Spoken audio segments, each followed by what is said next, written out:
Hello students, good morning. We are discussing our third unit, that is short term finance and working capital. There are various forms or various sources of short term finance. We already discussed two sources, that is trade credit and second is bank credit. Today we will discuss our third form or third type of short term financing, that is commercial paper. ऐकले का कधी commercial पेपरबद्दल? काय असतं commercial paper, काय नाही, हे काय आहे सगळ्यात important? It is an emerging source of financing working capital requirement of corporate enterprise. हे काय आहे की एक शॉर्ट टर्म आपल्याला फायनान्स थोड्या पिरियडसाठी जर आपल्याला काही फंडची रिक्वायरमेंट असेल तर ते फुलफिल करणारं एक इन्स्ट्रुमेंट आहे. काय आहे हे? It is a short term negotiable instrument. It is unsecured promissory note. Promissory note आहे, तर कसलीही सिक्युरिटी, तुमच्या ॲसेट्स, तुमची प्रॉपर्टी, काही सिक्युरिटी द्यावी लागत नाही. बरोबर. Issued by company. म्हणजे थोडक्यात आधी सांगते. आता समजा तुमची एखादी कंपनी आहे, ABC कंपनी आहे. तुम्हाला काय गरज आहे की तुम्हाला फायनान्स किंवा तुम्हाला फंड पाहिजे, वर्किंग कॅपिटलची फुलफिलमेंट करण्यासाठी शॉर्ट टर्म फंडची तुम्हाला रिक्वायरमेंट आहे. तुम्हाला बँकांकडे जायचं नाही, कारण बँकांकडून ऑलरेडी तुम्ही काय केलेलं आहे, लोन घेतलेलं आहे. फायनान्शियल इन्स्टिट्यूशनकडून तुम्ही लोन घेतलेलं आहे आणि म्हणून सावकाराकडे तर जायचंच नाही, कारण काय आहे, सावकाराचं रेट ऑफ इंटरेस्ट खूप जास्त असतो. बरोबर. आणि मग अशा वेळी तुम्ही काय करता, कमर्शियल पेपर इश्यू करता. म्हणजे काय आहे की पब्लिककडून, कंपन्यांकडून तुम्ही कर्ज घेता. थोडक्यात जरा मराठीत सांगितलं की तुमच्या लक्षात येईल म्हणून सांगते. बरोबर. ही एक प्रॉमिसरी नोट आहे की अमुक एका दिवशी आम्ही काय करणार आहोत, तुम्हाला तुमचे पैसे परत देऊ. हा, तुम्ही 6 महिन्यासाठी जर असेल तर 3 महिन्यापर्यंत तुम्ही ओपन ठेवू शकता. 3 महिन्यापर्यंत तुम्ही पैसे गोळा करू शकता. कळलं का? नाही काही कळलं. तुम्हाला 6 महिन्यासाठी पैशाची गरज आहे. बरोबर. आणि तुम्ही काय केलं, कमर्शियल पेपर इश्यू केले पब्लिकसाठी की तुम्ही ते कमर्शियल पेपर विकत घ्या, म्हणजे तुम्हाला पैसे मिळतील. बरोबर. समजा आता काय आहे की आता 1 जानेवारी जवळ आली आहे. आपण काय करूया की तुम्हाला 30 जानेवारी, फेब्रुवारी, मार्च, एप्रिल, मे पर्यंत, म्हणजे 30 किंवा 30 जूनपर्यंत तुम्हाला पैशाची गरज आहे. तुम्ही पैसे 30 जूनला परत करणार आहात. तर आणि तुम्ही काय केलं, ती कमर्शियल पेपर तुम्ही विक्रीला काढली किंवा तुम्ही इश्यू केली. 1, 2, 3 तुम्हाला पाहिजे तेवढा रिस्पॉन्स लगेच मिळणार नाही. तुम्ही 3 महिन्यापर्यंत ते ओपन ठेवू शकता. पण जरी 3 महिने जरी ओपन ठेवला तरी तुम्हाला काय आहे, त्यांचे पैसे 30 जूनला तुम्हाला परत द्यायचे आहेत. लक्षात येते? बरं. काय असतं कमर्शियल पेपर, एक मराठीमध्ये लक्षात आलं? It is a short term negotiable instrument. It is unsecured promissory note issued by company, generally issued by company for raising short term funds. It is cheaper source of finance. काहीही खर्च येत नाही, फक्त काही ते सर्टिफिकेट्स प्रिंटिंगचा जो काही खर्च असेल तो. अंडर रायटिंग करत नाहीत आहे तो पॉईंट पुढे मी सांगते तुम्हाला. It requires less paper work. खूप काही कागदपत्र गोळा करावी लागत नाही, पेपर वर्क जास्त नसतं. बरोबर. आता पार्टिसिपंट्स कोण कोण असतात?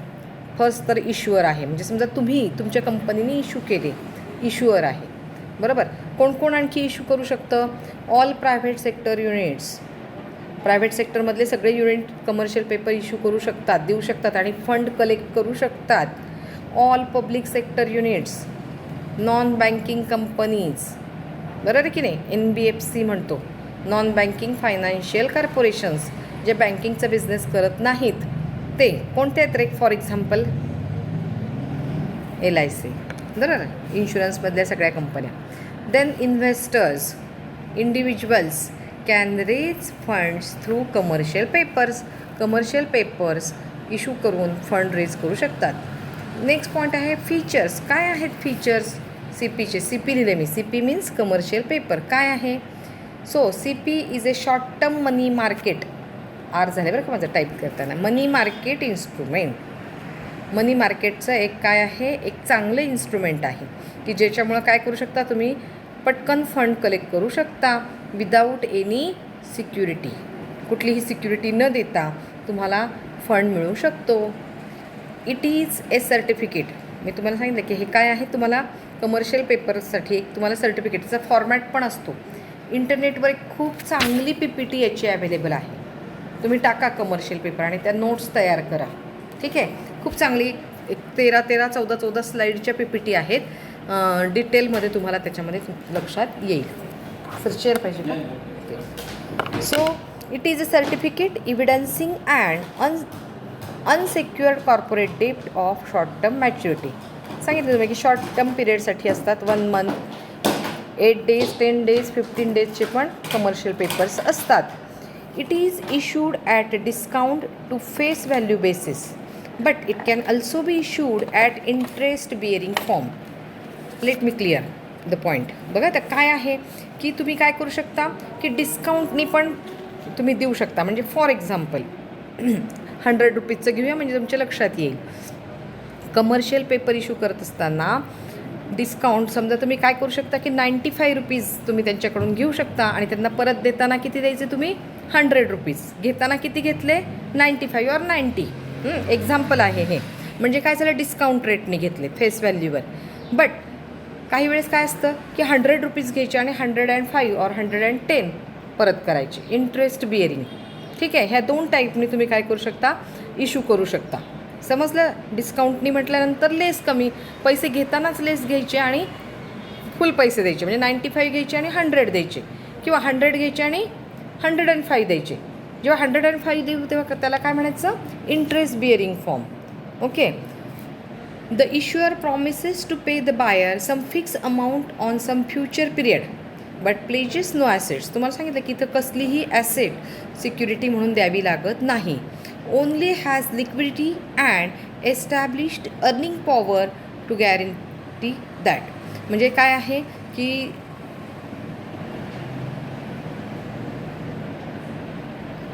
मार्केटमध्ये तुमचं रेकॉर्ड चांगलं असलं पाहिजे. हा पॉईंट येणार आहे पुढे की क्रेडिट रेटिंग जे असतं ते तुम्हाला काय करावं लागतं की काही ज्या कंपन्या आहेत त्यांच्याकडून क्रेडिट रेटिंग करून घ्यावं लागतं आणि तरच काय आहे की तुम्ही ते कमर्शियल पेपर इश्यू करू शकता. आहे तो पॉईंट. नेक्स्ट मी तो क्लिअर करते. आता जनरली टाईप्स आहेत, types of commercial paper. Mainly there are 2 types of commercial paper. 2 प्रकारचे पेपर तुम्ही इश्यू करू शकता. एक आहे डायरेक्ट पेपर अँड सेकंड आहे डीलर पेपर. आता डायरेक्ट पेपर काय आहे, CP means commercial paper issued directly by company without any intermediary. म्हणजे कुठल्याही बँकेला किंवा कुठल्याही एजंटला, कुठल्याही ब्रोकरला, शेअर ब्रोकरला CP कमर्शियल पेपर न देता तुम्ही काय करणार आहात, ते डायरेक्ट सेल करणार आहात. लक्षात आलं. त्याला काय म्हणायचं, direct paper. Company direct sale करते. आणि सेकंड आहे dealer paper. Obviously name indicates काय आहे की तिथे काय आहे, a dealer or merchant banker can issued on behalf of client. मग इथं तुम्ही काय करता की एखाद्या बँकेला, मर्चंट बँकिंगची फंक्शन्स काही बँका, बऱ्याच बँका करतात हल्ली. 90% बँका मर्चंट बँकिंगची फंक्शन्स करत असतात. आणि मग अशा बँकेकडे तुम्ही जर तुमचे कमर्शियल पेपर दिले आणि तुम्ही काय सांगितलं की आम्हाला या with the help of this commercial paper fund raise करून द्या, तर काय करू शकतात, त्या बँका ती कामं करतात. Obviously on the basis of some commission, percentage असतं काही कमिशनचं. बँका किंवा ते डीलर किंवा ते ब्रोकर कमिशन चार्ज करतात आणि तुम्हाला कमर्शियल पेपर सेल करून फंड रेज करून देतात. लक्षात आलं. 2 टाईपचे कमर्शियल पेपर आहेत, direct paper and dealer paper. आता नेक्स्ट काय आहे की when bank rate is higher than prevailing market rate then commercial papers are profitable. तुम्ही म्हणाल की का बरं, म्हणजे आपण कमर्शियल पेपर का इश्यू करायचे. काही वेळेस काय असतं की बँक रेट, आता हा तुम्हाला गेला असेल, बँक रेट काय असतं, वाचले कधी इकॉनॉमिक्समध्ये वगैरे गेले का.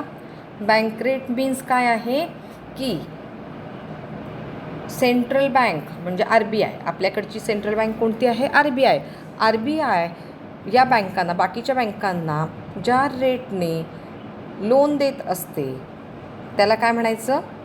Bank rate. बरोबर. मग हा रेपो रेट आणि रिव्हर्स रेपो रेट ऐकलं आहे का कधी?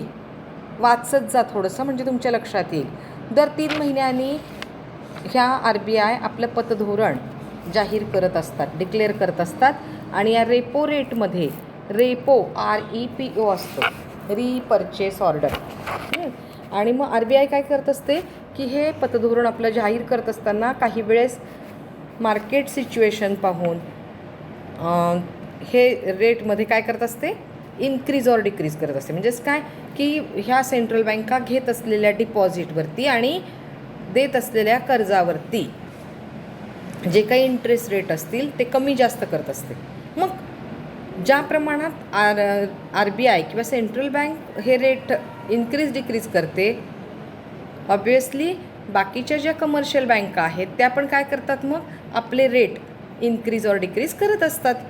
मग हा जेव्हा काय आहे रेट, हा मी काय सांगितलं तुम्हाला? When bank rate is higher than prevailing market rate then CP is profitable. काही वेळेस काय असतं की बँक रेट हा खूप जास्त असतो, हा आपल्याला परवडणारा नसतो आणि कमर्शियल पेपर आपण काय करू शकतो की त्यापेक्षा कमी दराने आपण देऊ शकतो. म्हणजे समजा काय आहे, लोन घेत असताना 10% व्याजाचा दर आहे आणि कमर्शियल पेपर जर आपल्याला 5% पण मिळत असतील, प्रॉफिटेबल आहे. बरोबर आहे की नाही? आणि मग तेव्हा आपण काय करतो? मग कमर्शियल पेपर इश्यू करण्याचा डिसिजन घेतो. While issuing commercial paper, criteria decided by RBI. तुमच्या मनाचा कारभार इथे चालत नाही. RBI time to time guidelines issue करत असते आणि according to that guidelines you have to issue commercial papers.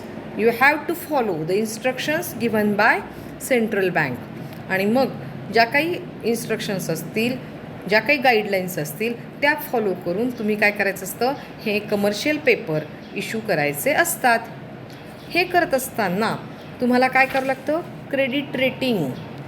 सध्यासुद्धा तुम्हाला जर लोन घ्यायचं असेल, पर्सनल लोन, तुमचा सिबिल स्कोअर पाहिला जातो. माहिती की नाही माहीत नाही तुम्हाला, ह्या गोष्टी माहिती करून घ्या.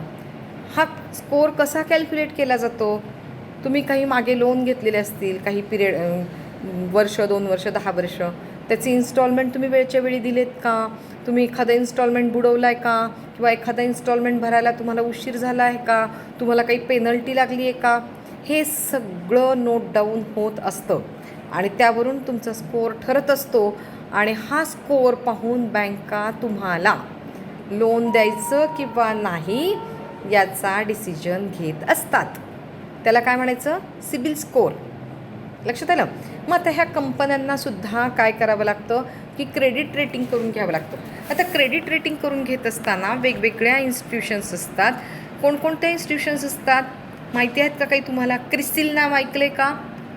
Credit rating information services of India limited ही एक कंपनी आहे. ही काय करत असते की तुम्ही तुमचं स्कोअर काय आहे, तुम्ही दिलेलं लोन वेळेत परत केलेलं आहे का, तुम्ही इन्स्टॉलमेंट बुडवलेत का, तुम्हाला कधी काही फाईन लागला आहे का, हे सगळं रेकॉर्ड कलेक्ट करत असते आणि त्याचा स्कोअर देत असते.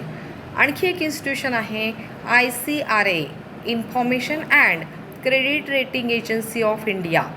ही पण काय करत असते? तुमचा क्रेडिट स्कोअर कलेक्ट करण्याचं काम करत असते. केअर नावाची आहे, क्रेडिट ॲनालिसिस अँड रिसर्च. मग यापैकी एक, सगळ्यांच्याचकडून नाही, यापैकी एकाकडून तुम्हाला काय करावं लागतं की तुमचं स्कोअर हा RBIला सबमिट करावा लागतो.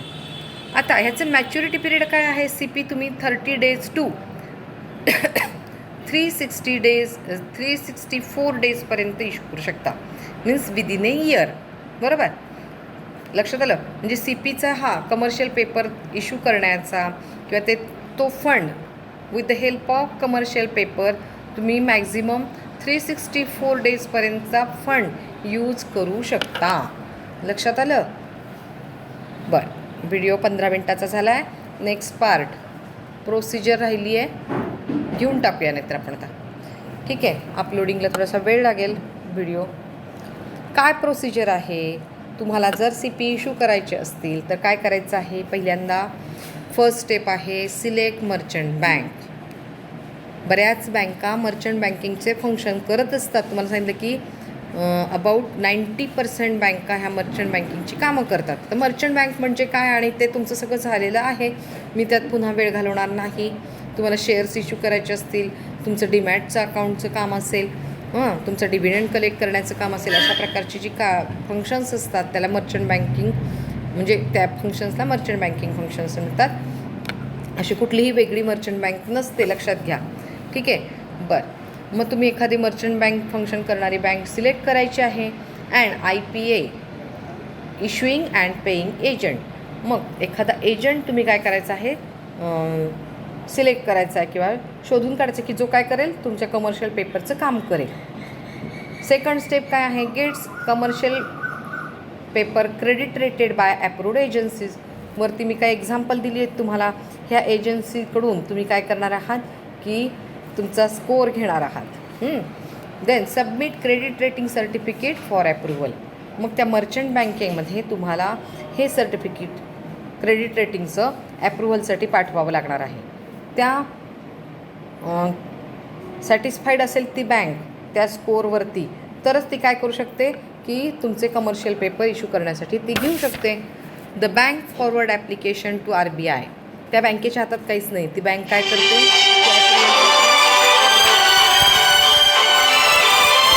RBIला पाठवते.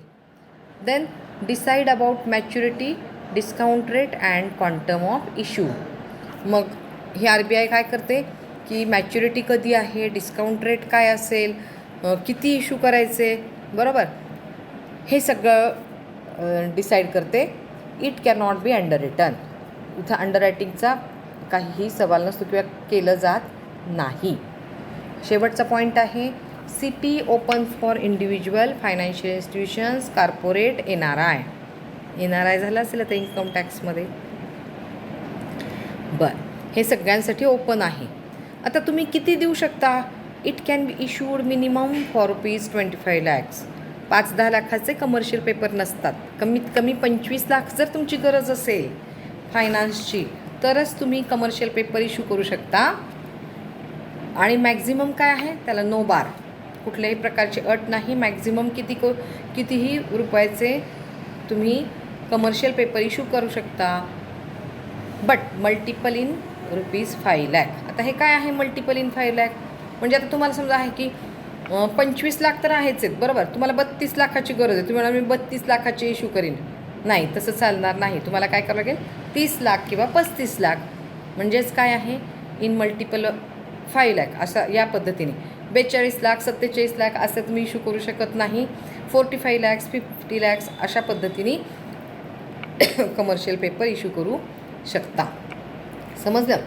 आणि आता सध्या नाव UTI मीन्स काय, unit trust of India is market leader for commercial paper. UTIने काय केलेलं आहे, तो लीडर आहे आणि कमर्शियल पेपरचं सगळं काम केलं जातं. मला असं वाटतं की हे लक्षात आलं असेल. पुन्हा व्हिडिओ ऐका, सगळ्या नोट्स लिहून काढा. नेटवरती खूप चांगल्या PPT आहेत, त्या पहा आणि त्याच्या नोट्स तयार करा. Okay, bye bye.